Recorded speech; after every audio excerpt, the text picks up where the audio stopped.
Warahmatullahi wabarakatuh. Waalaikumsalam warahmatullahi wabarakatuh. Dengan kabar anak-anak? Baik. Ya, kita masih bisa beraktivitas belajar. Ya, sebelum kita mulai, saya absen dulu. Adiansa. Coba. Alfa. Oh, Alfa nggak masuk. Aziza. Bila Anjini. Dimas Hirmawan. Fahri Rosi. Faizatun. Fauzan. Gabung ya. Fawaidul Umam. Fawaid. Moni Haryani. Iriana. Muhammad Nawawi. Ada ya. Ibnu Umam. Nur Humairah. Syarullah. Gufron. Ibnu Hajar. Berarti sudah ya. Khalifah Pak. Khalifah. Ya. Mari anak, sebelum kita memulai pelajaran, ya, kita berdoa dulu. Mudah-mudahan dengan berdoa kita dimudahkan dan mendapatkan ilmu yang manfaat. Al-Fatihah.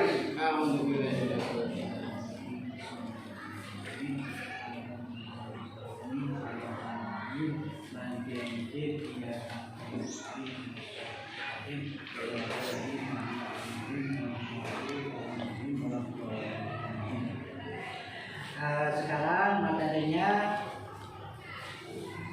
tentang penjagaan Allah terhadap Al-Quran dan tantangan Allah bagi siapapun yang meragukan keautentikan Al-Quran dengan baik. Terus kesimpulan materi tentang penyampaian Allah, penjagaan Allah terhadap Al-Quran dan tantangan Allah bagi siapapun yang meragukan keautentikan Al-Quran dengan baik. Mengomunikasikan materi tentang penjagaan Allah terhadap Al-Quran dan tantangan Allah bagi siapapun yang meragukan keautentikan Al-Quran dengan baik. Nah, ini karena ya pengertian Al-Quran. Tapi tetap saya perjelaskan lagi sebelum materi kita lanjutkan atau kita pelajari, yang perlu saya tekankan adalah masalah etika, moral, dan akhlak. Tentunya kamu sudah tahu dan juga sudah mengerti, tapi tinggal pelaksanaannya mengenai etika, akhlak, dan moral. Nah, di sini karena ya soal kemarin, soal pertama pengertian Al-Quran, terus penulisan Al-Quran, ya saya jelaskan lagi. Al-Quran ada 30 juz, Al-Quran ada 114 surat, dan Al-Quran ada 6.666 ayat. Ya, Al-Quran turun 2 kali, satu di Baitul Izzah, terus ke Lauhul Mahfuz, Baitul Izzah, terus yang kedua Baitul Izzah atau langit dunia turun kepada Nabi Muhammad SAW. Nah, di sini kata dia turun kepada Nabi Muhammad SAW secara berangsur-angsur, ya, secara berangsur-angsur, kurang lebih 23 tahun, ya, kurang lebih 23 tahun, yang 10 tahun di Mekah dan 13 tahun di Madinah. Nah, di sini kan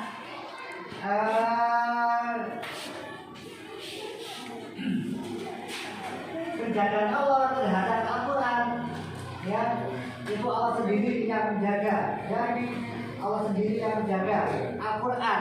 Al-Quran adalah mukjizat, ya, mukjizat yang diberikan kepada Nabi Muhammad, ya. Lebih jelasnya mukjizat kita pahami mukjizat adalah kejadian luar biasa yang diberikan kepada Nabi, ya mukjizat, ya mukjizat, kejadian luar biasa yang diberikan kepada Nabi. Nah, di sini kan ya Nabi Muhammad dikasih mukjizat berupa Al-Quran. Termasuk Al-Quran ini mukjizat Nabi yang terbesar, ya, termasuk mukjizat Nabi yang terbesar. Terus kejadian luar biasa yang diberikan kepada wali, ya, kejadian luar biasa yang diberikan kepada wali yaitu karomah, ya, karomah. Sama karena ya kejadian ini sama, cuma ya ini sama-sama dikasih oleh Allah. Sedangkan mukjizat diberikan pada Nabi, sedangkan karomah diberikan kepada wali. Kalau diberikan kepada orang yang soleh seperti kita ini, yaitu maunah, ya, maunah.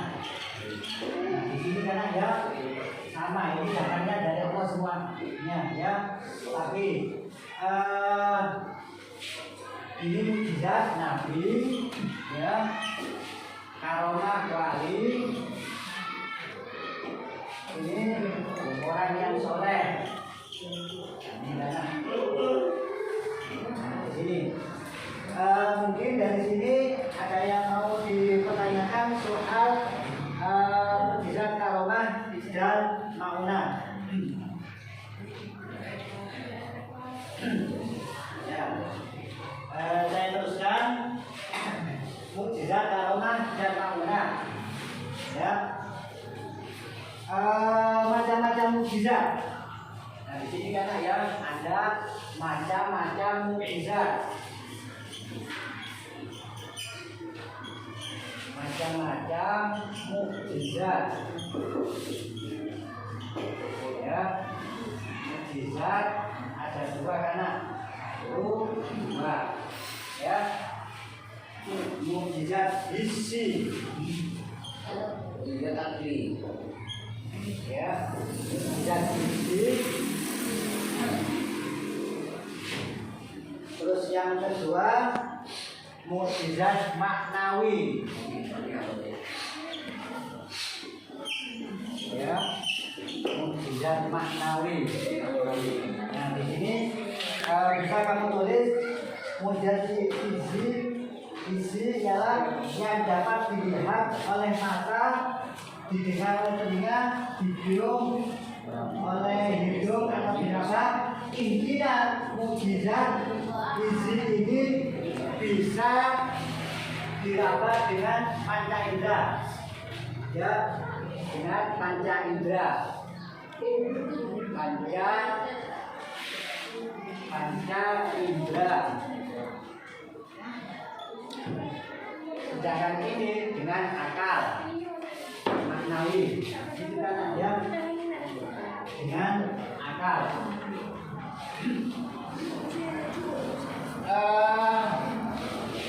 Makanya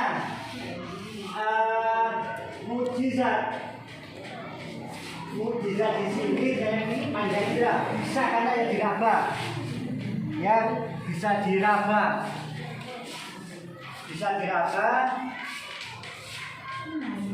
dan ditangkap oleh panca indera.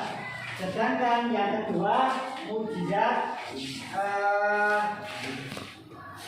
maknawi yang tidak mungkin dapat dicapai dengan kekuatan panca indera, tetapi harus dicapai dengan kekuatan akli, ya, akli.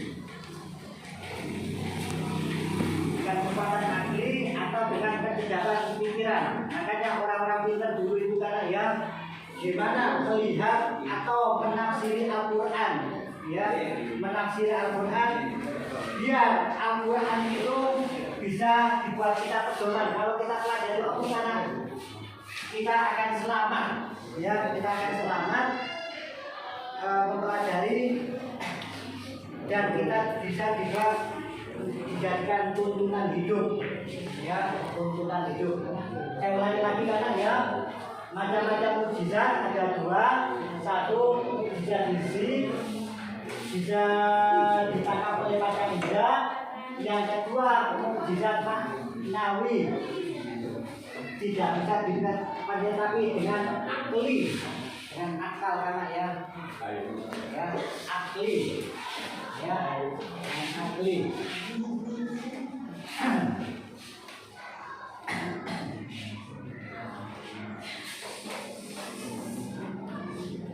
Saya kasih waktu, mungkin ada yang mau ditanyakan mengenai kemukjizatan. Mukjizat akli itu, ya, mukjizat akli, mukjizat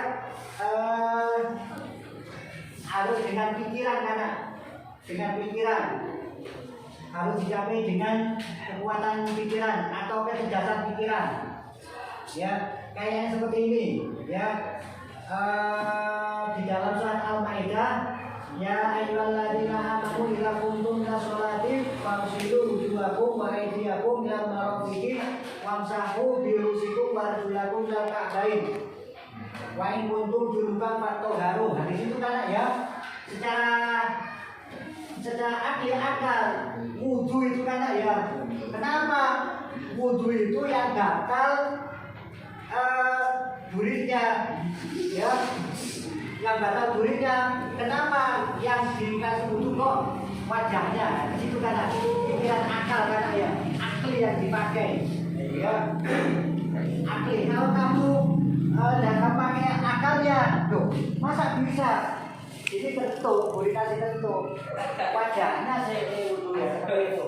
Terus kamu umpamakan lagi, ya, katakan anak-anak kan atau orang-orang sekarang kan anak-anak ya sakit misalnya, ya, bisa dilogikakan, bisa diartikan. Kayak kamu sakit mata atau sakit sini jantung, kenapa tongkengnya atau sini kan kok yang disuntik? Nah, di situ kan logikanya, ya, sama tadi yang kayak jalur surat Al-Maidah yang tanda itu yang mengenai wudu, ya, juga kenapa kita tidak boleh memakai air tapi suruh tayamum. Kekuatannya antara kayak debu dengan air. Kenapa di dalam mensucikan najis mughaladzah itu harus salah satunya debu.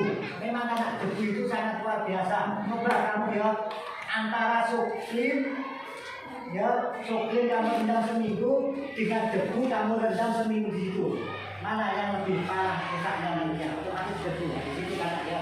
Nah, itu termasuk pupuk akli yang bisa di orang-orang yang cerdas atau orang-orang yang berpikiran bagus kayaknya ya. Juga gini kan ya, masalah Al-Quran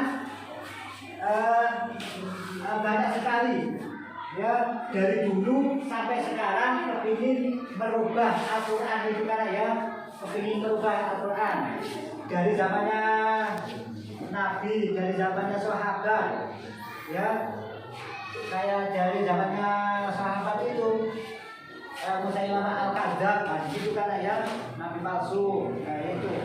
Sampai sekarang kayak tahun kalau tidak salah 98 atau 2008 itu banyak nabi-nabi palsu kayak entah apa itu ya. Nah situ kan mengenai Al-Quran tetap ya, aturan itu dari zamannya Nabi sampai sekarang yang kurang lebih 1500 tahun itu masih asli karena ya, masih tidak berkurang, baik ayatnya, baik suratnya dan hurufnya tetap, ya, ya.